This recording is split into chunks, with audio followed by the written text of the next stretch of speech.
எல்லோருக்கும் வணக்கம். என் லைஃப்பில் இந்த மாதிரி ஒரு பெயின்ஃபுல்லான ஒரு சுச்சுவேஷனை நான் ஃபேஸ் பண்ணதே கிடையாது.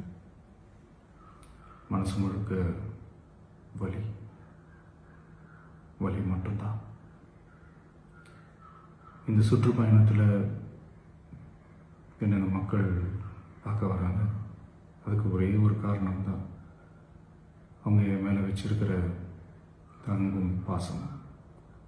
அந்த அன்புக்கும் பாசத்துக்கும் நான் எப்பவும் கடமைப்பட்டிருக்கிறேன்.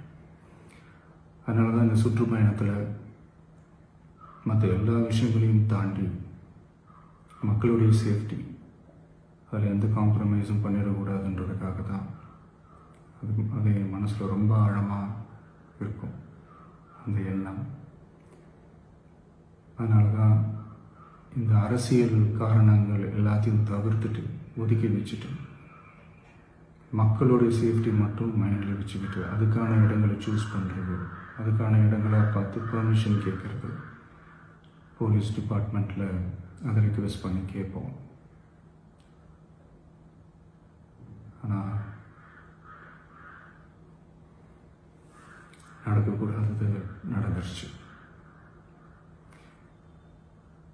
நானும் மனுஷன் தானே. அந்த நேரத்தில் அத்தனை பேர் பாதிக்கப்பட்டு இருக்கும்போது எப்படி அந்த ஊரை விட்டுட்டு என்னால் கிளம்பி வர முடியும்?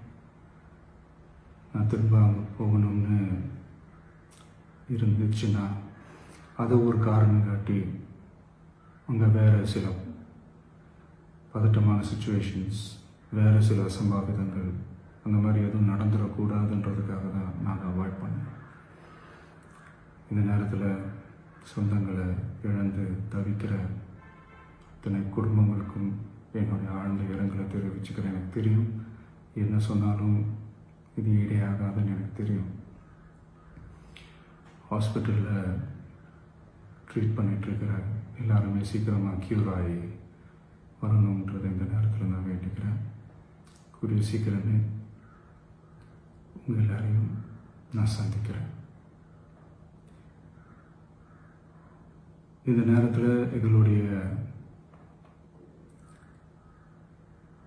வலிகளை, எங்களுடைய நிலைமையை புரிஞ்சுக்கிட்டு எங்களுக்காக பேசின அரசியல் கட்சிகளை சார்ந்த நண்பர்கள், தலைவர்கள் அனைவருக்கும் என்னுடைய நன்றியை தெரிவிச்சுக்கிறேன். கிட்டத்தட்ட ஒரு 5 மாவட்டத்துக்கு பிரச்சாரத்துக்கு போனோம். இந்த மாதிரி எதுவுமே நடக்கல. ஆனால் கரூரில் மட்டும் ஏன் எப்படி நடக்குது, எப்படி நடக்குது? மக்களுக்கு எல்லா உண்மையும் தெரியும். மக்கள் எல்லாத்தையும் பார்த்துக்கிட்டு இருக்கிறாங்க. கரூரை சேர்ந்த அந்த மக்கள் அந்த உண்மையெல்லாம் வெளியில் சொல்லும்போது எனக்கு கடவுளே நேரில் வந்து இறங்கி அந்த உண்மைகள்லாம் சொல்கிற மாதிரி எனக்கு தோணுச்சு. சீக்கிரமே எல்லா உண்மைகளும் வெளியில் வரும்.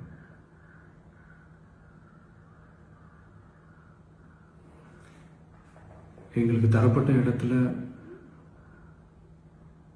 நாங்கள் போய் அந்த ஸ்பாட்டில் நின்று நாங்கள் பேசிட்டு வந்தோம். அதை தாண்டி எந்த தவறும் எங்கள் சைடில் நாங்கள் எதுவுமே செய்யலை. பட் இருந்தாலும் எங்கள் கட்சியை சேர்ந்த நிர்வாகிகள், தோழர்கள் மேலே எஃப்ஐஆர், அது மட்டும் இல்லை சோஷியல் மீடியாவை சேர்ந்த நண்பர்கள், தோழர்கள் அவங்க மேலே எஃப்ஐஆர்லாம் போட்டு இப்போ பிடிச்சிக்கிட்டு இருக்கிறாங்க.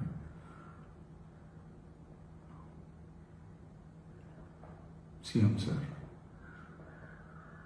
உங்களுக்கு ஏதாவது இந்த பழி வாங்கணும் அப்படின்ற எண்ணம் ஏதாவது இருந்துச்சுன்னா என்ன வேணாலும் பண்ணுங்க. அவங்க மேலே கை வைக்காதீங்க. நான் ஒன்று வீட்டில் இருப்பேன், இல்லை நான் ஆஃபீஸில் இருப்பேன். என்ன வேணாலும் செய்யுங்க. நண்பர்களே, தோழர்களே, நம்மளோட அரசியல் பயணம் இன்னும் ஸ்ட்ராங்காக, இன்னும் தைரியத்தோட கண்டினியூ ஆகும்.